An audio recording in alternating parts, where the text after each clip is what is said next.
Hi అందరికీ నమస్కారం. ఈరోజు రైతులకు చాలా ఉపయోగపడే వీడియోని అప్లోడ్ చేస్తున్నాను.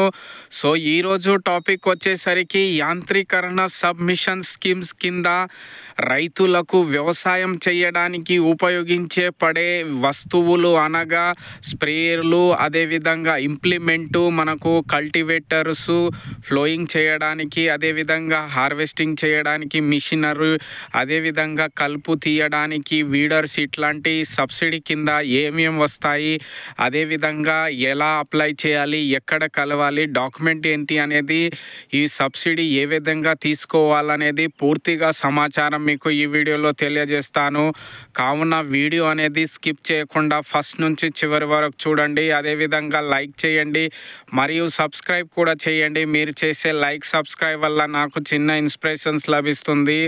అదేవిధంగా అగ్రికల్చర్కి సంబంధించిన ఏమైనా వీడియో కావాలన్నా నా కామెంట్ రూపంలో తెలియజేస్తే అలాంటి వీడియో మీ కొరకు అప్లోడ్ చేస్తాను. సో ఆధునిక కాలంలో పెరుగుతున్న జనాభా, అదేవిధంగా మనకు కొత్త టెక్నాలజీ రావడం జరుగుతుంది. అదేవిధంగా పెరుగుతున్న జనాభానికి సరిపడా ఆహారం కొరకు వ్యవసాయంలో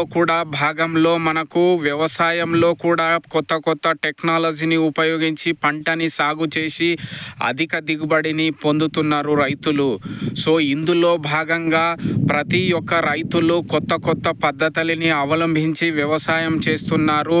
ఇందులో మనకు అవసరం పడే ఉపయోగించే వస్తువులు అనగా స్ప్రేయర్లు, అదేవిధంగా మనకు కల్టివేటర్సు, తర్వాత న్యూ టెక్నాలజీకి సంబంధించిన స్ప్రే డ్రోన్ లాంటివి ఉపయోగించి పంటని సాగు చేస్తున్నారు రైతులు.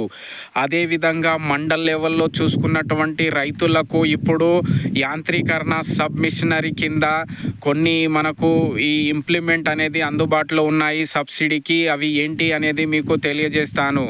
సో ఇందులో భాగంగా చూసుకున్నట్లయితే మనకు బ్యాటరీ స్ప్రే, అదేవిధంగా పవర్ స్ప్రే, అదేవిధంగా మనకు చూసుకున్నట్లయితే కల్టివేటర్సు, ఎంబీ ప్లవ్, అదేవిధంగా పవర్ వీడర్, అదేవిధంగా చూసుకున్నట్లయితే మనకు ఈ సీడ్ కమ్ ఫర్టిలైజర్స్ మిషన్స్లు, అదేవిధంగా మనకు హార్వెస్టరు, మినీ ట్రాక్టర్, ఇట్లాంటి చాలా సబ్సిడీలు అందుబాటులో ఉన్నాయి.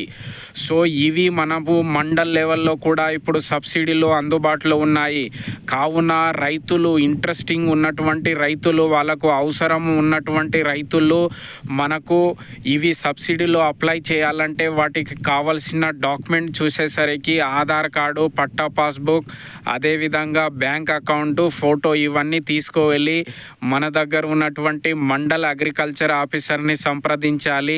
అదేవిధంగా అక్కడ వెళ్ళి ఫామ్స్ ఉంటాయి, ఆ ఫామ్స్ని ఫిల్అప్ చేయాలి, అప్లై చేయాలి. అదేవిధంగా రైతులు అప్లై చేసినటువంటి రైతులు ఇప్పుడు ఇంతకుముందు చెప్పినటువంటి డాక్యుమెంట్ ఇవ్వాలి. వీటితో పాటు ఇప్పుడు కొత్తగా మనకు ఇంకొకటి యాడ్ చేయడం జరిగింది. మన పంటలు సాగు చేసినటువంటి పంటకి, మన పట్టా ల్యాండ్కి సాయిల్ టెస్టింగ్ చేసినటువంటి రిపోర్ట్ కూడా అవసరం ఉంటాయి. అవి కూడా మనకు తీసుకువెళ్ళి సబ్మిట్ చేసుకున్నట్లయితే మనకు కంపల్సరీ సబ్సిడీ అనేది అందుబాటులో ఉంటాయి. ఇప్పుడు ఇంతకుముందు చెప్పినటువంటి ఇన్స్ట్రుమెంట్ మనకు కావాలంటే మనకు దొరుకుతాయి.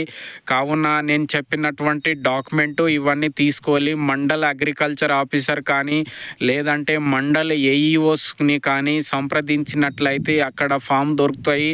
ఇప్పుడు చెప్పినటువంటి డాక్యుమెంట్స్ తీసుకువెళ్ళి అక్కడ అప్లై చేసుకున్నట్లయితే ఇది మండల స్థాయి కమిటీ, జిల్లా స్థాయి కమిటీ మనకు ఈ డాక్యుమెంట్ పరిశీలన చేసిన తర్వాత మీకు అనేది ఈ సబ్సిడీలో అందుబాటులో ఉంటాయి. సబ్సిడీలో అందుబాటులో ఉన్నట్లయితే మీకు వచ్చినట్లయితే ఈ స్ప్రే కానీ, బ్యాటరీ స్ప్రే కానీ, పవర్ వీడర్ కానీ, ఎంబీ ప్లవ్ కానీ, కల్టివేటర్ కానీ, అదేవిధంగా రోటివేటర్ కానీ ఇవన్నీ తీసుకొచ్చి మీరు కూడా వ్యవసాయం చేసుకొని పంటని దిగుబడి పొందవచ్చు మంచిగా. సో కావున ఇది ఒక మంచి స్కీమ్స్. మీరు కూడా మీ మండల్ లెవెల్లో వెళ్ళి మండల్ అగ్రికల్చర్ ఆఫీసర్ని సంప్రదించి నేను చెప్పినటువంటి డాక్యుమెంట్ కూడా మీరు సబ్మిట్ చేస్తే మీకు కూడా ఈ సబ్సిడీ అనేది వస్తుంది. ధన్యవాదం.